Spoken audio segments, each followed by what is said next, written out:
Hey, welcome back. I am Nook of Nook and Cranny Gaming. You probably already know that. And welcome to Hats Off.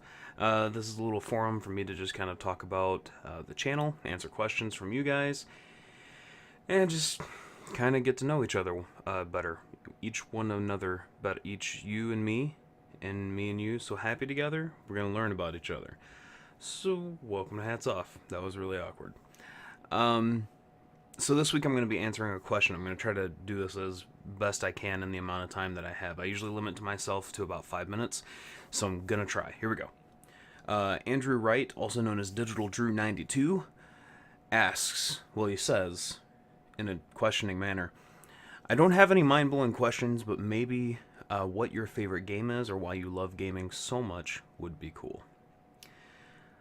So,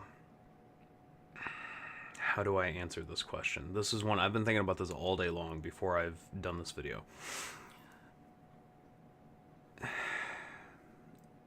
I'm going to answer these backwards. So why I love gaming so much. Why I love gaming so much. It's a great form of escapism. It's a great form of storytelling by forcing a player to tell the story. Or you're making the audience tell the story that you have. You know, it's very interesting. Like Alien Isolation, for example. I've been watching a lot of videos on that right now.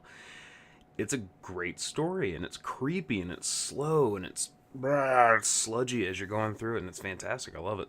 And they have the story that they want you to experience, but you're the one telling it because you're going through and you're doing all the little actions, fighting off the androids and escaping the alien and things like that.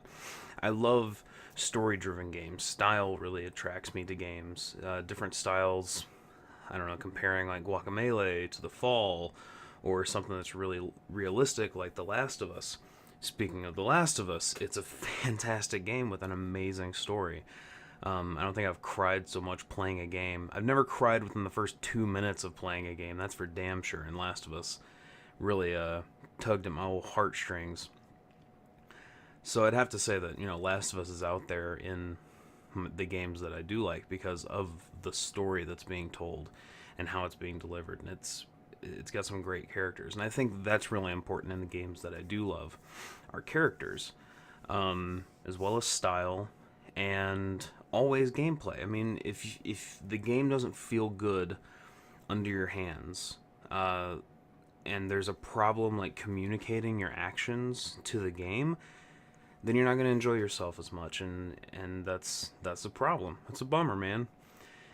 So, how to... Oh, I didn't even start my timer. How long have I been going for? 3 minutes. Oh, I got 2 minutes left. Holy Lord. Okay, well, I'm going to have to look over there for my timer now.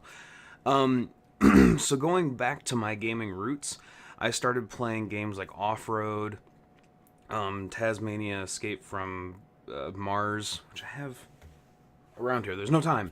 For Sega, I played Flashback with my dad, which had a great style to it. I played Legend of Zelda number 2 when I was a little kid. I played Mario, you know, Duck Hunt, all the different games. And I grew up as a Nintendo fanboy.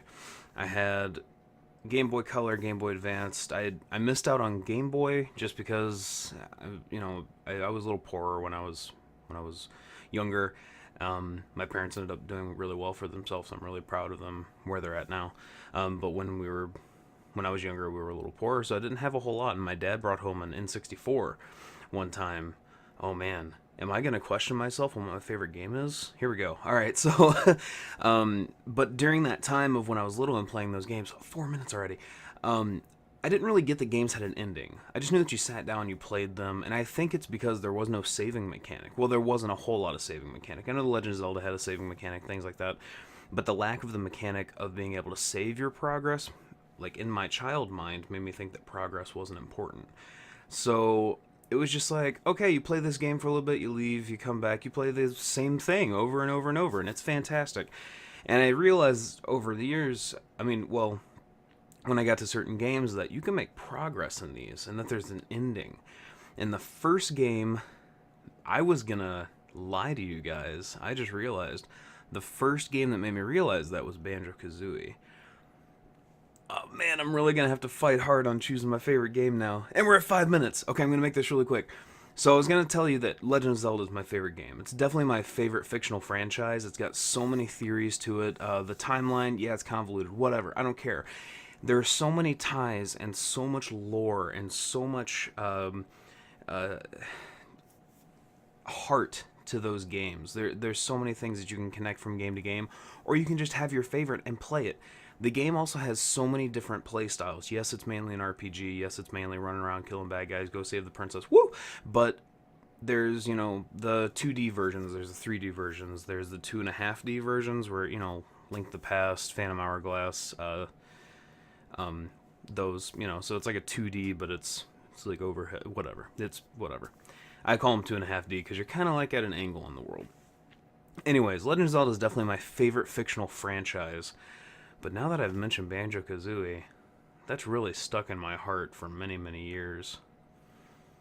So I guess it's a toss-up, Legend of Zelda or Banjo-Kazooie. Those are at least have the heaviest nostalgia factor when I think about gaming.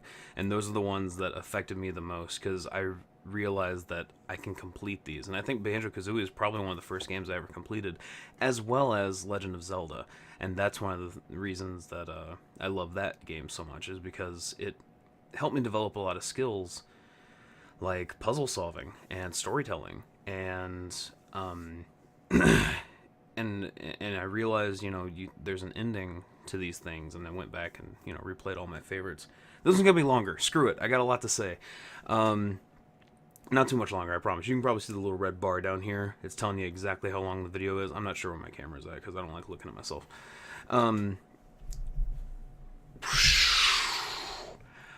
One other point that I wanted to hit, though, on these games is Legend of Zelda is a single-player game. It's a single-player experience.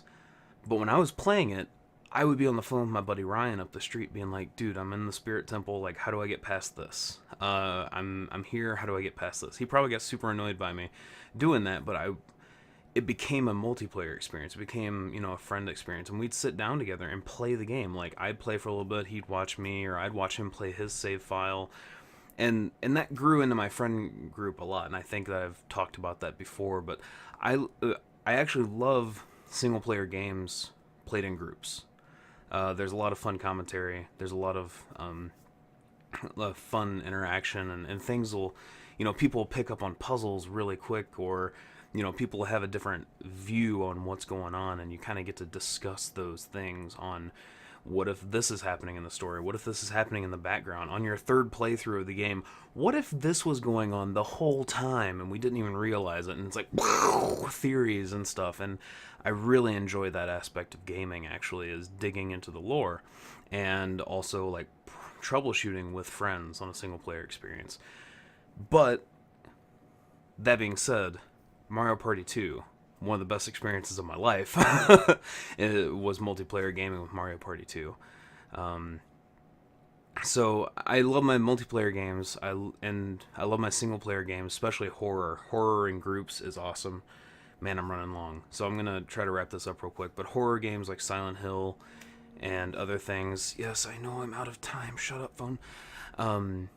Horror games like that really, really are great in groups, because you get the people that are all skittish and jumpy and whatever else not, and those are a ton of fun to play in groups, as well as alone, because it's meant to be played like that.